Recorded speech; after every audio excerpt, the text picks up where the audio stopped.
नमस्कार दोस्तों, मैं वेदांत सिक्योरिटी से। तो चलिए आज निफ्टी को एक बार एनालाइज कर लेते हैं, देखते हैं कि क्या है। तो वीकली ट्रेंड देखिए, जैसा कि कल कहा था मैंने कि वीक चल रहा है और आज भी वो डाउन ही है। इसका डेली चार्ट देखते हैं। ये देखिए, पिछले 2-3 दिन से लगातार निफ्टी गिर रहा है और अपने 20 SMA की लाइन को अगर ब्रेक करता है तब और भी दिक्कत की बात होगी, जो कि 15,780 के आसपास है। उससे नीचे अगर ट्रेड करता है तो दोबारा से ये 10-15 दिनों के लिए अंदर नीचे रेंज बाउंड रह सकता है। यहाँ से देखना होगा कि यहाँ से सपोर्ट लेके दोबारा से ऊपर चलने की कोशिश करता है। नहीं देखेंगे आप, बहुत ही लंबे टाइम से एक कंसोलिडेशन डाउन ट्रेंड में ही है निफ्टी। वीकली में देख लेते हैं और अच्छे से समझ पाएंगे। ये देखिए, इसने लास्ट 2021 में ही अपना हाई बनाया था। उसके बाद से अब 6-7 महीनों से लगातार निफ्टी नेगेटिव रिटर्न दे रहा है। और चलिए बैंक निफ्टी देख लेते हैं।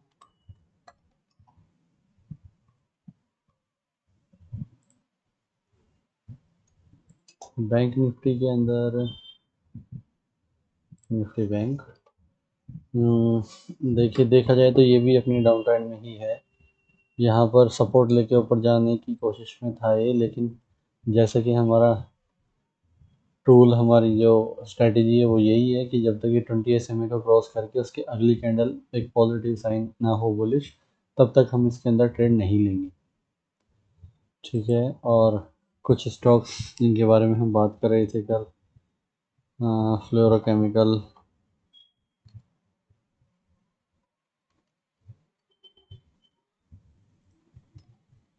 फ्लोरो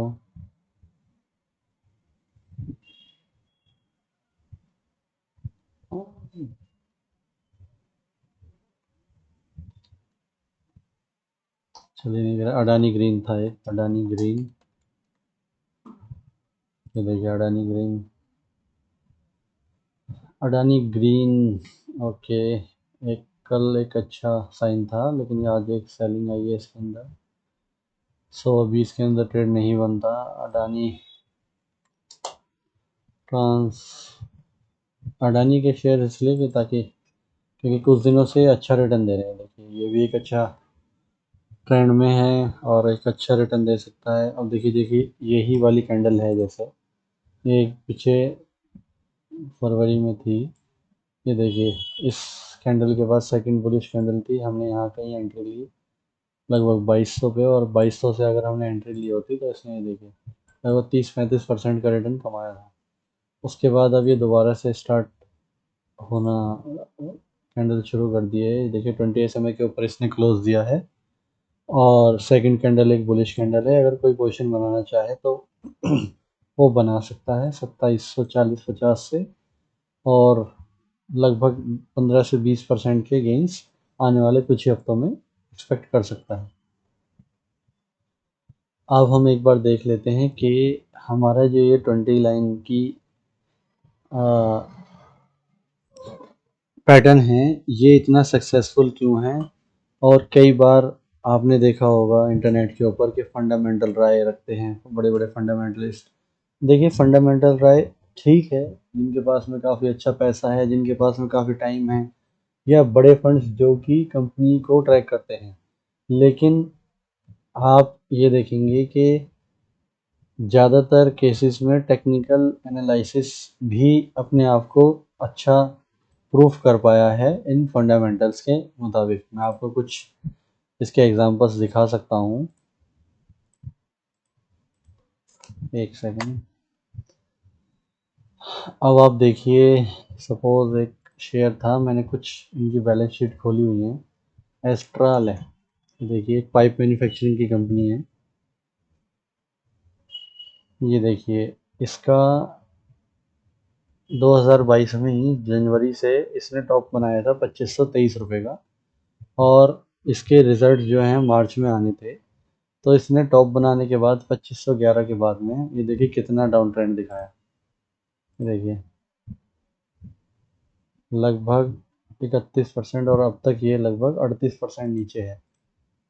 अभी देखिए आप, 2022 जनवरी में इसने हाई बनाया था। हमारे जो टेक्निकल इंडिकेटर्स हैं वो कैसे आपको रिजल्ट्स या आने वाली कंपनी की दिक्कतों के बारे में भी बता सकते हैं। हमने अपनी स्ट्रेटेजी में डिस्कस किया हुआ है कि हम अपना ट्रेड क्लोज कर देंगे अगर हमारा 20 लाइन के नीचे एक अच्छा सेलिंग प्रेशर आया हुआ है। ठीक है, हमारे 20 लाइन के नीचे इसने प्रेशर आया और हमने यहाँ पे बंद कर दिया। ये 31 जनवरी 2022 की बात है। ठीक है, अब ये देखिए एस्ट्रल, ये देखिए ये स्क्रीनर डॉट इन वेबसाइट है और इस पे हम इसके फंडामेंटल्स देख लेते हैं, इसके रिजल्ट्स देखते हैं पहले कि क्वार्टर ऑन क्वार्टर इसने किस तरीके के रिजल्ट दिए थे। तो ये देखिए कि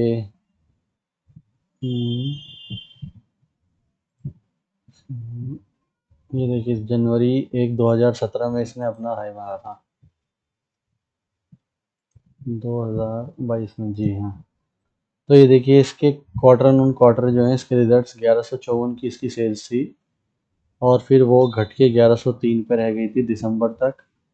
उसके बाद में दिसंबर में ये देखिए 1103 इसकी सेल थी और उसके बाद में इसका ऑपरेटिंग प्रॉफिट मार्जिन भी सेम ही था इनका और प्रॉफिट भी इनका पिछली बार से हल्का सा गिरा था लेकिन इतना नहीं था कि एक अच्छा क्रैश आ जाए।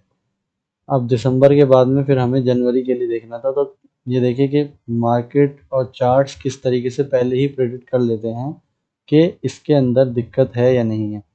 हालांकि मार्च 2022 के क्वार्टर में दिसंबर के बाद में इसने एक अच्छा रिजल्ट दिया, 1391 की इसकी सेल्स थी करोड़ की और 215 करोड़ का ऑपरेटिंग प्रॉफिट था इसका और इसका मार्जिन भी थोड़ा सा घट गया था।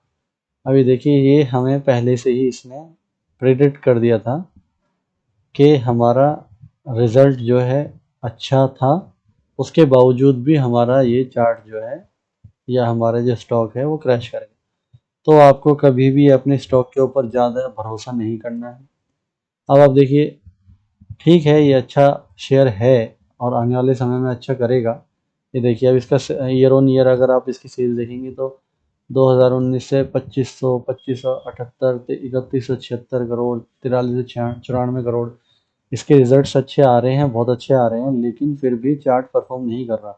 तो फंडामेंटल भी कई बार ठीक है कि आपने कंपनी में इन्वेस्ट किया, लेकिन स्टॉक मार्केट के अंदर आप जब भी इन्वेस्ट करने के लिए आते हैं आप कुछ रिटर्न्स बनाने के लिए आते हैं, ना कि उसके फंडामेंटल्स के लिए।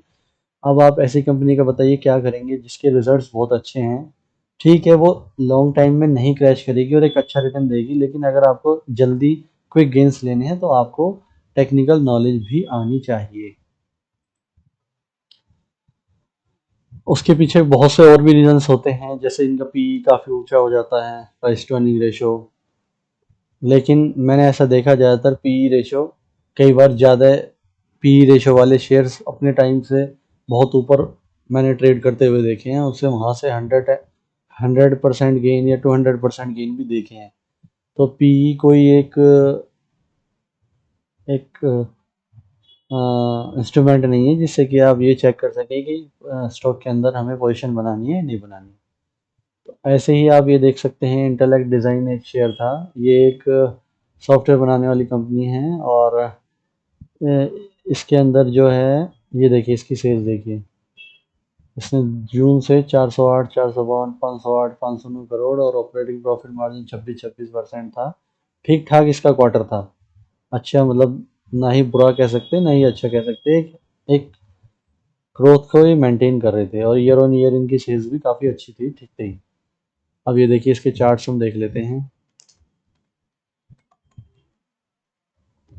ये देखिए इंटेलेक्ट डिज़ाइंस, ये देखिए ये मार्च की इसकी बात थी, मार्च में मार्च 2000, ये मार्च 2022 है, ठीक है, मार्च 2022 के अंदर ठीक ठाक इसका रिजल्ट आया था। मार्च में इसकी देखिए टोटल अब तक की हाईएस्ट सेल थी और अच्छी सेल थी 1878 करोड़। कंपनी ने अच्छा रिटर्न दिया और अगर आप फंडामेंटल्स भी फॉलो नहीं कर रहे थे और आपने अगर सिर्फ इसी बेस पे ही एंट्री ले ली होती। इसके अंदर मैंने एंट्री ली थी और हमने लगभग कहीं यहाँ पे जाके अपना प्रॉफिट बुक किया था। इस कैंडल पे हमने अपना पोजीशन बनाई थी। ये देखिए इस कैंडल पे लगभग 765-70 के आसपास, और लगभग यहाँ 20% के लगभग हमने अपना गेन बुक कर लिया था। उसके बाद आप देखेंगे कि इसने थोड़ा डाउन ट्रेंड में आया। इसमें आपको चिंता करने की ज़रूरत नहीं है, लेकिन अगर आपने यहाँ कहीं पे पोजीशन बनाई थी तो आपको या तो इसी का एसएल ले लेना था लो का, या फिर 20 लाइन की एसएमए। तो एक ऐसी लाइन है कि आपको इसको ब्रेक करते ही आपको अपने स्टॉक से निकल जाना है, चाहे वो कितना भी अच्छा शेयर हो, चाहे उसके अंदर कितनी भी अच्छी बातें होने वाली हो या हो रही हो। अगर आप इसके नीचे ट्रेड, वीकली के नीचे ट्रेड करने वाले स्टॉक के अंदर फंसे हुए हैं तो आप बहुत समय तक फंसे रह सकते हैं। अभी देखिए इसने 20 एसएमए की लाइन के नीचे क्लोज कर दिया, और ये देखिए लगभग ये 4-5 महीने तक लगभग इसी रेंज में घूमता रहा। तो आप अगर अपने पैसे को इस तरीके से फंसाना चाहते हैं तो आप फंसा सकते हैं। और अगर आपका लॉन्ग टाइम होराइजन है तो आप उसके लिए और फिर और भी क्राइटेरियाज हैं। आप उसके फंडामेंटल्स देख सकते हैं, या अपना स्टॉप लॉस को थोड़ा सा डीप रख सकते हैं ताकि आपको उससे कुछ रिटर्न्स निकालने हो। ओके, ऐसे ही आप देख सकते हैं डेल्टा कॉर्प, ये कैसीनो कंपनी है, और इसके भी आप ये देखिए कि इसके जो रिजल्ट्स थे क्वार्टर ऑन क्वार्टर लगभग ठीक ठाक थे। और मार्च में डेल्टा कॉर्प, ये देखिए ये इसके अच्छे रिजल्ट्स थे मार्च तक। उसके बाद में यहाँ पे आपने सेकंड कैंडल में एंट्री बनाई 293-94, लगभग 15-16% का रिटर्न था। आप इसमें ले भी सकते थे। कई बार हो सकता है आप ज़्यादा गेंस एक्सपेक्ट कर रहे हो तो आपका एसएल भी हो सकता है। तो वो आपको डिसाइड करना है कि आप कितना इसके अंदर गेन चाहते हैं। आपका, अगर आपने यहाँ 295 के लगभग एंट्री ली थी तो आपको एसएल इस कैंडल के नीचे लगा देना था। लगभग इससे पहले वाली एक कैंडल लगभग 5% के लगभग, और इसकी 20 एसएमए लाइन भी लगभग यहाँ से 5%, 6% के लगभग ही बैठती थी। तो आप अपने पोर्टफोलियो पर 6-7% का एसएल लेते हैं और आप गेन करते हैं 14 से 15%, तो एक अच्छा गेन है। स्विंग ट्रेड के अंदर ज़्यादातर लोग 20 से 25%, 15-20-25% के ही गेंस एक्सपेक्ट करते हैं। इससे ज़्यादा देखिए होते इससे भी ज़्यादा हैं, लेकिन हाँ एक एवरेज रेशो यही है। आप 5-7% का एसएल रख के 15-20% का गेन एक्सपेक्ट कर सकते हैं।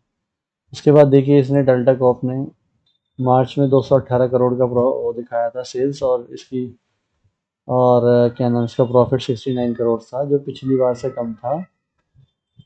और ये देखिए 20 लाइन के नीचे बंद होते ही आपको यही पोजीशन काट लेनी थी इस कैंडल पे 274-75 पे, और वहां से देखिए इस कैंडल से ही इसने कितना डाउन, ये देखिए लगभग 40% जो डाउन ये उस लेवल से था। तो टेक्निकल एनालिसिस और एक इतनी आसान एनालिसिस भी आपको फंडामेंटल्स के बारे में स्ट्रॉन्ग व्यू दे सकती है। आपको ज़रूरी नहीं है बहुत बड़ी बड़ी बुक्स पढ़ना, बहुत सी एज के नोट्स पढ़ना, बड़ी बड़ी स्टडीज़ पढ़ना। आप बेसिक सी चीज़ों से बहुत ही इजीली हर चीज़ की नॉलेज ले सकते हैं। स्टॉक के बारे में क्या हो रहा है, क्या होने वाला है। तो थैंक यू, मिलते हैं अगली वीडियो में। लाइक शेयर सब्सक्राइब करें, और ऐसी ही अच्छी स्टॉक्स के बारे में और निफ्टी के बारे में जानने के लिए हमारे चैनल को सब्सक्राइब करें। Thank you.